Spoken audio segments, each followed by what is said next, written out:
somewhere else, but this is where we found ourselves.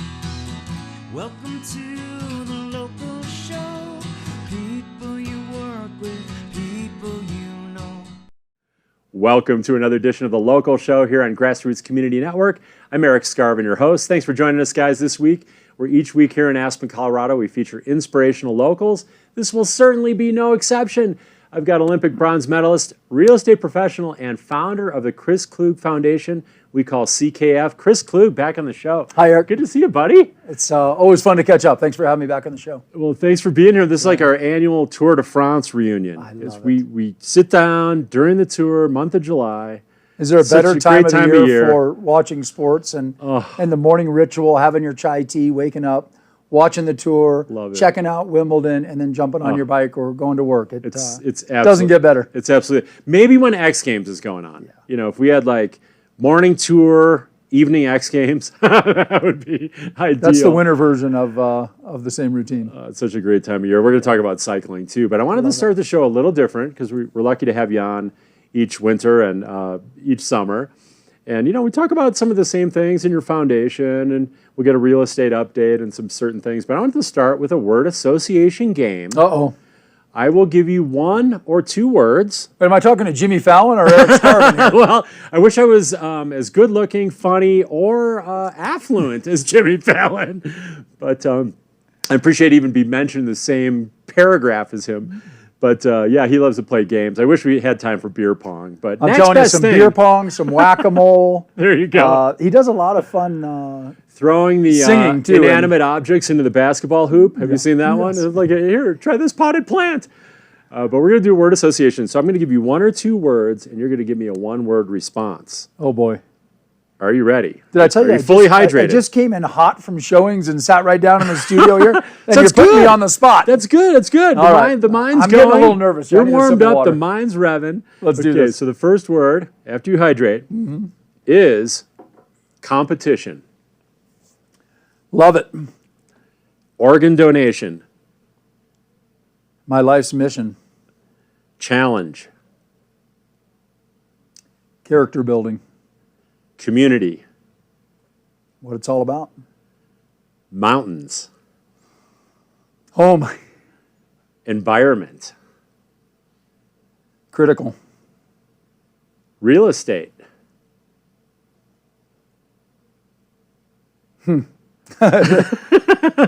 It's my life, my job. Locals. Essence of our community. Visitors. Also the essence of our community.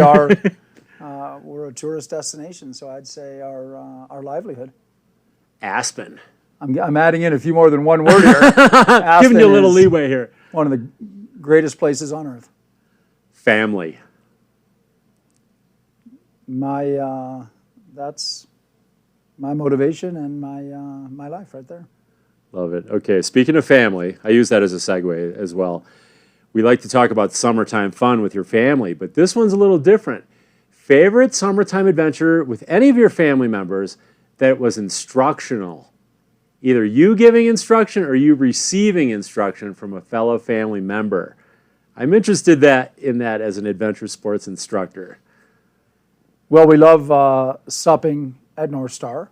SUP action. Yep. And who's teaching who then? Well, that's what I'm getting to. And then I raced the Silver Rush this past weekend over in Leadville, the 50-mile mountain bike race, which is, I've heard people say, is the 100 without the easy parts. And as sore as my legs are right now, I can agree with that. But after that, the best way to recover is go jump in Twin Lakes. Yeah. And so we went to Twin Lakes, had a really nice picnic right on the beach there at Twin Lakes, by the way, which are fairly limited right now with the high runoff. Right. But we had a sup session afterwards. And the kids, they've gone from riding, like Bali riding with my wife, Missy, or Rivy riding with me, to no, I want to do it, Dad. I want to take it out. And so I would say the instruction there was just, make sure the leash is tight because the wind was blowing a little bit. Okay. And the life jackets are on, and then he just starts heading downwind. And I'm like, dude, you're not going to make it back. So it was a little instruction moment there as I'm, hydrating and eating a brat on the beach, and I'm like, no, head upwind, make sure that leash is tight. So that was just kind of a most recent instructional opportunity. But a little fine-tuning instruction, safety. Totally. Yeah, he Safety pretty much second. knows what to do technique-wise. But some of those safety things, little reminders. But, your question was spot on. What's an opportunity for you to instruct, but to also receive instruction? And I think that's the essence of parenting, is that as much as we're trying to instill some of our experiences and some of our wisdom and some insights that you and I have gained over our lifetime with our kids or with buddies in your case. I know you've been a mentor with the buddy program and with our community too, to give back. As much as I'm trying to do that with my kids and my family and those I come in contact with, I'm also, learning as I go, and they're teaching me just as much. So it's very much a give and take. That's really, I think, awesome to be open-minded that way, and to be, because as an instructor, I've been teaching for 27 years, or say longtime teachers or parents. You're so used to that one-way instructional avenue going down. I'm the one who knows, and you're the one who learns.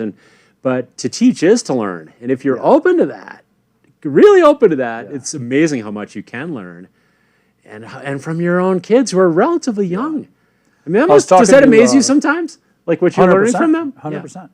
And it's not always like right in the moment that you're accepting of that and recognizing it.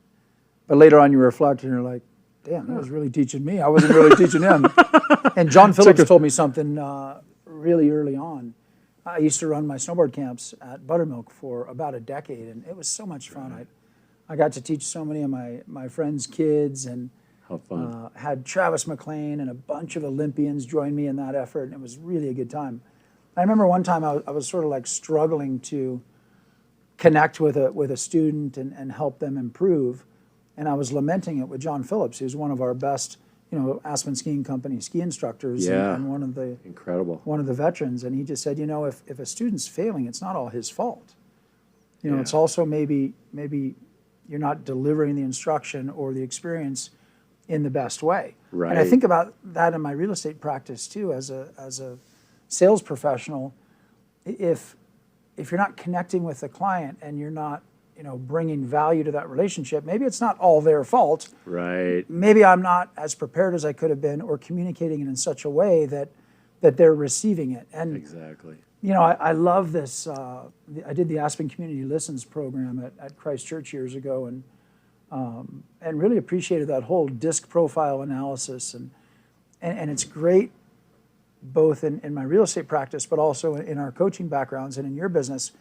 We all have different communication styles and behavioral styles. And we know in Aspen that our big 7 sort of feeder markets, whether it's as visitors or second, third, fourth homeowners, it's Denver, Dallas, Houston, Miami, Chicago, LA, New York.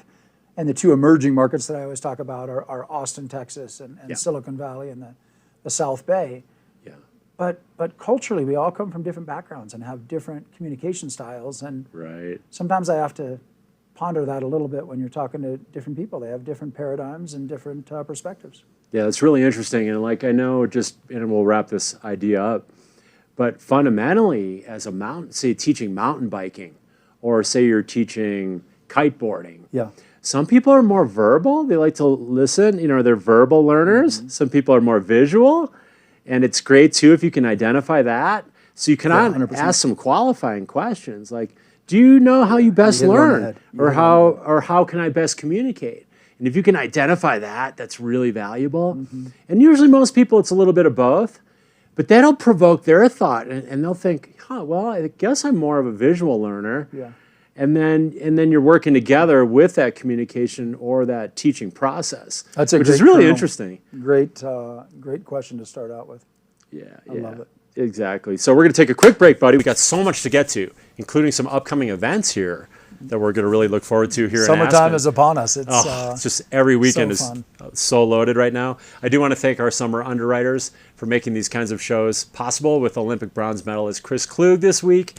We've got the Aspen Square, Haiti Children, Klug Properties, Susie's Consignment Aspen, Pickens County Solid Waste Center, Silver Peak Grill, Sundog Athletics, I still got to look at my notes, and our exclusive presenting sponsor, the Wheeler Opera House. We're going to our only break of the show, guys. We'll be back in 2 minutes. We've got a lot of events and how you can get involved in organ donation, so don't go away.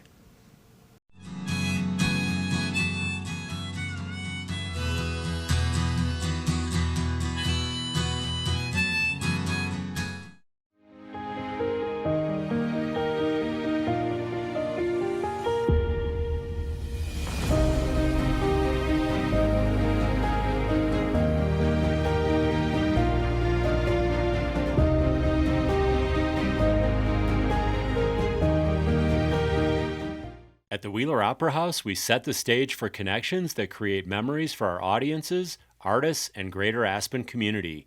At the Wheeler Opera House, all are welcome. You're welcome to be a part of history. I'm so passionate about this community. I absolutely love living here and raising my family here. It gives me a lot of pride to share this with my friends and my clients and help them achieve their dreams of owning an Aspen snowmass and enjoying this incredible lifestyle. Join the string beans in helping reduce food waste in our community. Plan menus carefully and only buy what you need. Collect unused scraps for compost. Ask for smaller portions in restaurants. Take home leftovers to eat later. Donate unopened food to our food bank. Let's work in concert to reduce food waste. Providing exceptional service for over 50 years, Aspen Square features studio and larger condominiums for nightly rental with an ideal downtown Aspen location. They offer fully equipped kitchens, wood-burning fireplaces, and private balconies with full hotel-style services and gracious hospitality. Aspen Square is proud to support the local show. Chef-owned and operated and supported by a hard-working team behind the line, Silver Peak Grill is passionate about their food, service, and delivering quality. Expect quick serve, casual dining, in a clean, bright atmosphere with an outdoor patio with shade in the summer. Sundog Athletics, Aspen's Adventure Sports School, is your opportunity to experience Aspen's most amazing adventure locations and gain new skills to increase your safety, performance, and enjoyment while mountain biking, road biking, hiking, and paddling on Aspen's exclusive canoeing adventure. Welcome to the local show. People you work with, people you know. We're back here on the local show. Thanks for sticking with us, guys, as we work our way through our summer series. June, July, August, September. I've got good friend Chris Klug, who raced on the World Cup for 21 years. Yeah. 21 years. 4 Olympics? 3 Olympics. 3 Olympics, yeah. Unbelievable. And just all the lessons from the discipline and the training and the work ethic and sponsor relations and all the things that, teammates and all the dynamic.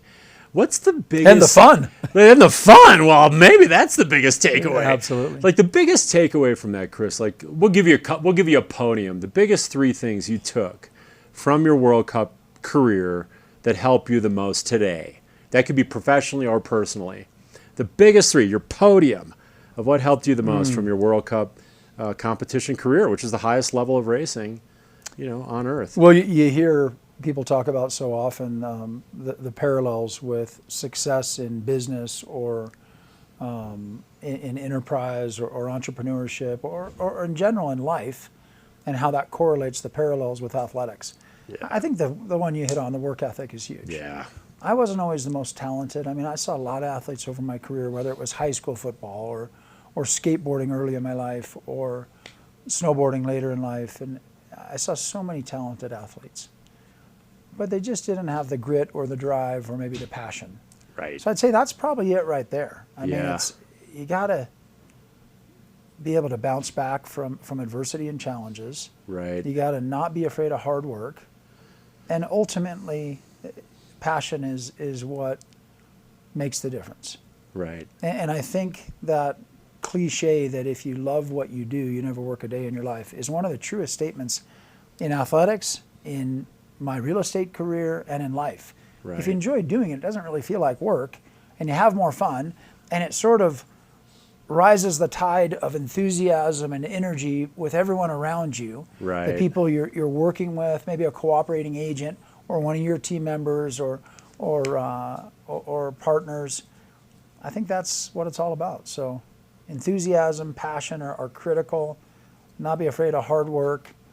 And bouncing back and not dwelling on the negatives, which is really cliche, but Yeah. I don't care if it's snowboarding or a liver transplant and bouncing back from health challenges or real estate. And I always say in real estate or in sales in general, it's a kick in the junk and a pat on the back.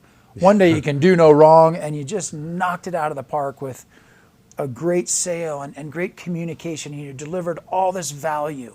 And it was just a phenomenal experience, and you really delivered white glove service and an all-star performance. And other times you do everything right and you get last place.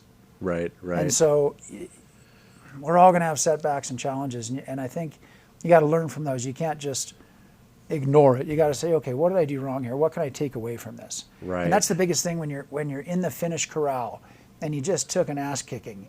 Yeah. And you're ways away from the podium where you want to be, and you're like, okay, this is demoralizing and frustrating and not where I want to be, but what can I take away from this to be standing on the podium at the next race? Right. And I think the same thing can be said with my kids all the time, when I'm like, oh, I could have done a better job parenting there or communicating that better. That didn't go how I wanted. How can I improve that for next time? So Right. that's my advice. But if you learn something, then there can still be a win. You can still take something from that and make that valuable. Yeah. As long as you gain something, learn something, even though it sucks at the time and it hurts and it's okay to be angry and frustrated and disappointed. We're human beings. I don't think we should hide that stuff. I don't think we should dwell there, though, because I think when you move on to what can I get from this, what can I learn, let your problems be your teachers, Klaus likes to say. Yeah. Learn to dance with your problems. I mean, that's next level. Oh, yeah. I mean, for me, in my worst problems, I'm dancing with them. But if you can start to kind of turn your perception around, and really make that a positive, that's a win coming out of that, perceived loss. Sure. The other thing is when you are passionate, when you love it, you're willing to work through the rough spots, the challenges, the problems, the grind, because it's inside of you. That's who you are. It's your passionate. So you're much more willing to work through that than, say, a job you don't really like. You're showing up every day, and you're kind of going through the motions, which is the majority of Americans surveyed don't really care for their jobs. So that love and that passion, I think, is critical, because that's going to drive even through the toughest parts, right? Well, let's talk about your mission, because you received a life-saving liver transplant. 18 months later, went on to win an Olympic bronze medal. I happened to be there at Park City when you won that. It's a highlight of my life. Alpine snowboarding was unbelievable. And you decided to devote the rest of your life to creating awareness and funding for organ donorship. Can you tell us the mission of CKF, the Chris Klug Foundation? Yeah, we're celebrating a couple of milestones this summer. July 28th will be my 23rd year since my life-saving liver transplant. Wow. After almost 6 years on a waiting list. So congratulations. As that comes around every year, the end of this month, it's always a opportunity for my family and I and our friends that were all there, yourself included, to reflect on that and how fortunate I am to still be here. And I think that goes back to the conversation that you just had. Life is so short, and I was given this amazing second chance, this new lease on life. And more than that, to stand on death's doorstep one day and get a new lease on life makes you realize, like, hey, this is really fragile and life is so precious. Don't take a day for granted. Yeah. And that's always been kind of my mantra is, don't take a turn for granted and enjoy the ride. Yeah. And a turn on my snowboard meaning. And that's just kind of has always been one of my mantras. But yeah, that was really the onus after being on a waiting list for almost 6 years and at a critical stage for about 2 or 3 months. I just said, as a part of my faith and with my family, I said, if I get through this, I'm going to do whatever I can to give back. And that's what Chris Klug Foundation is all about. We do 3 things: registration, education, and inspiration. Educating people about the importance of organ and tissue donation, and making sure that everybody that has that conversation, document those decisions, go to chrisklugfoundation.org, sign up through your state registry, donatelifecolorado.org, or wherever it is. Wherever state you're from, you can do that. And I'm here because of it. So that's that's a big part of it. And the inspiration part is really helping those that are going through the transplant process, just like I did 23 years ago, maybe on a waiting list or knowing that someday that's on the horizon, to help inspire them and know that I'm way healthier, I'm way stronger than I ever was before my transplant, and they can be too. That doesn't mean it's going to be easy, and it doesn't mean it's a guarantee, but it's possible. And that's all you need sometimes, is a little ray of light at the end of the tunnel. And then the other thing is just is education. And we do a lot with our Donor Dudes campus events, our Donor Dudes game night events, National Donor Day, which is Valentine's Day each year, not just about flowers and chocolates, although we like those. It's also about, you know, letting your wishes be known. Right. And then Donate Life Month in April is a huge month for us for outreach and campus awareness events and activities all across the country. Well, you guys have some events coming up. We do. To raise funds, to create more awareness. Yes. Regarding life-saving organ donation, including the upcoming Wine and Dine for Life. Can you tell us a little bit about the Wine and Dine for Life? Yeah, thanks for asking, Eric. The Wine and Dine was always a part of our Summit for Life weekend. Right. And Summit for Life this year is December 2nd. Saturday, December 2nd will be I think it's our 18th annual. And I was mentioning that another big milestone, this is our 20th year that CKF has been around. And, wow, as that's a great landmark. Yeah. Congratulations on that. Yeah, thank you. We started it with $3,000 out of my pocket 20 years ago. I didn't know what 501c3 stood for or what any nonprofit really knowledge or experience, and it's come a long way. So I'm super proud of that. We took Wine and Dine instead of overwhelming ourselves on Summit for Life weekend.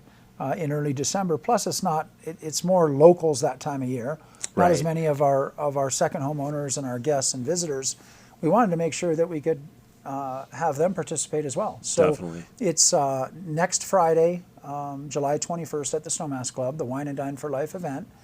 And it's a really special dinner. We've got Derek Brown Band's going to be playing music. Love Derek. Sponsored by my friends the Brodskys and the Nicholas family. We have 3 CKF award recipients that are coming from New York and Michigan that are coming to celebrate with us. And we've kind of changed the CKF awards. We have a Bounce Back Give Back award recipient that's a fellow PSC diagnosed liver transplant recipient. Okay. We have a community champion that's a caregiver that's helped facilitate the transplant process for another, and then a donor family hero. Okay. And so we'll hear from all 3 of those. They'll receive their awards, and we'll get to hear a little bit about the work they're doing in their communities and get to recognize them.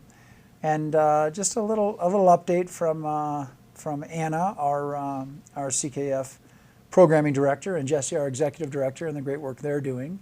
And Anna's getting married this weekend, and then Wine and Dine next weekend. So shout out to Anna and Jesse. Big couple weeks for the CKF team. That's awesome. That's awesome. And also the Leadville, we're down to just a couple minutes, but you've got the Leadville Trail Run 100 and the Leadville Mountain Bike 100 race, which you'll be racing again for, what, almost 15 years now you've been doing that? 13 in a row. 13? Can you tell us a little bit about those events? Yeah, so we have the...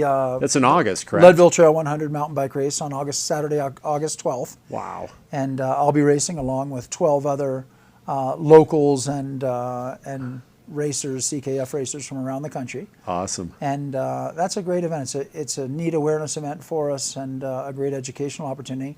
But it's also a lot of fun and a great fundraiser for us. Then the next Saturday, we'll go back over and cheer on 5 runners doing the Leadville Trail 100 run. That's really crazy. Yeah, that's representing next level. CKF and organ donation. So that's amazing. Big fundraiser and a big awareness event for us. And now what's up with the Donor Dash? Donor Dash. Good question. What's that's up with that? That's a 5K run around Wash Park in Denver, put on by our partners and friends, Donor Alliance, which is our organ procurement organization here in the state of Colorado. Okay. And they've been our partners from the beginning with Summit for Life and a lot of the work that we do. They are the HHS, Health and Human Services, supported and recognized OPO in the state of Colorado. Okay. And so we partner with them a lot, and they do the Donor Dash. We go down and support them, and it's really neat because it's so many donor families, transplant recipients, and also caregivers that in the state of Colorado. And one thing here in Colorado, we're the #1 state in donor designation in the nation. almost 70% of our Coloradans are registered organ donors. So we're leading the nation in that. That's awesome. I'd like to think our small organization has had a positive impact on that, but no doubt. Colorado's doing a great job. But it's still only 70%. We want to be 100%. Right. We got a little ways to go. You know, everyone that needs a transplant can get one. The 104,000 people waiting today can get one. And just one last thing I'll leave you with. I'm talking your ear off, but perfect. The impact that we can have, even if we're not here, is huge. One donor can save 8 lives, improve as many as 75 lives, and that is something that motivates me every day in our volunteer work with CKF. And Chris, the website one more time if people want to find out more. Yeah, chrisklugfoundation.org to register for Wine and Dine next weekend. Summit for Life, December 2nd. And if you want to come over and volunteer or cheer our racers on or support them, you can do that all on the CKF website. I love it, buddy. Did you have fun on the show? Heck yeah. Like, what's so fast, man? It goes too fast, but always. I know most of the reason you showed up is for cookies, and there are homemade chocolate chip cookies in here for you, buddy. I love it. Baked them last night. I'm trying to be careful, though. I'm trying to break 8 hours in Leadville. You're not helping. That might be 8:01, 8:02 right there, but no. You just have to train that much harder. That's why we train. That's how I do the cookies. I go, that cookie, I read another 15 minutes. Good. I'll pound one before the ACC race on Wednesday. Thanks so much, Chris Klug, and thank you guys for watching this week on The Local Show. At the Wheeler Opera House, we set the stage for connections that create memories for our audiences, artists, and greater Aspen community. At the Wheeler Opera House, all are welcome. You're welcome to be a part of history.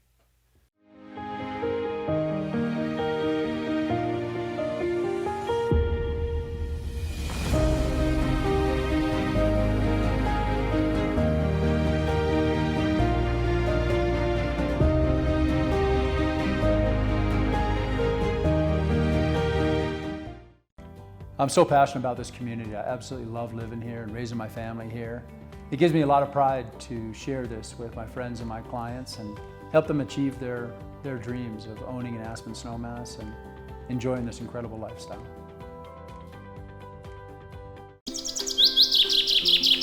Want to live like a local? Help us reduce food waste, a major contributor to climate change. You can help in 3 simple ways. Plan menus carefully and only buy what you need. Collect unused scraps for compost. Buy ugly fruits and vegetables. Reduce food waste. Live like a local.